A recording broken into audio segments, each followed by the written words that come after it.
यवतमाळमध्ये आज महाराष्ट्र राज्य कामगार कल्याण मंडळाच्या वतीने गृहोपयोगी संचाचे वाटप करताना गोंधळ उडाला। यावेळी नियोजन 500चे असताना 2500 लाभार्थी आल्याने गोंधळ उडाला।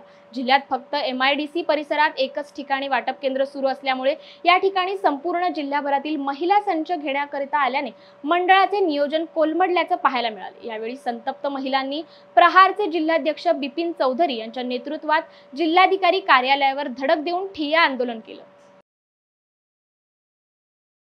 ताई नाव सांगा तुमचं। कविता रवींद्र जनेकर। कुठं राहते तुम्ही? वणी। कधी आले होते यवतमाळ? आज सकाळी पहाटे आलो। काय केली आहे ते? 2 वाजता आलो। किसने बुलाया था तुम्हें?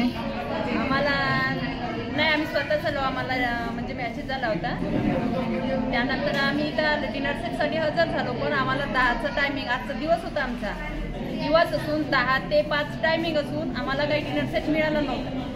चिखलात उभं राहू आम्ही त्रस्त झालो होतो। त्याच्यानंतर यांना विचार मांडले तर यांना आम्ही कोणीच अहवाल आमचा कबूल केलेला नाही। सकाळपासून मुलं बाळं, सकाळी आमची मुलं बाळं घरीच आहे, तसे असून रोज रोटी बुडाली तेवढे असून उपाशी तापाशी सकाळपासून आम्हाला अन्न न मिळता आम्ही इथं येऊन हजर झालो। तरी पण आमचे 2 शब्द कोणीच ऐकून घेण्यासाठी तयार नव्हत्या। आज सर त्यांनी सांगितलं का काहीच सुरू होणार नाही, तुम्हाला पेट्या पण भेटणार नाही, तुम्ही सरळ गावाला वापस जा। म्हणून आम्हाला चिरड आली आणि ह्या भाऊच्या कर्तव्यानं आम्ही इथपर्यंत हजर झालो।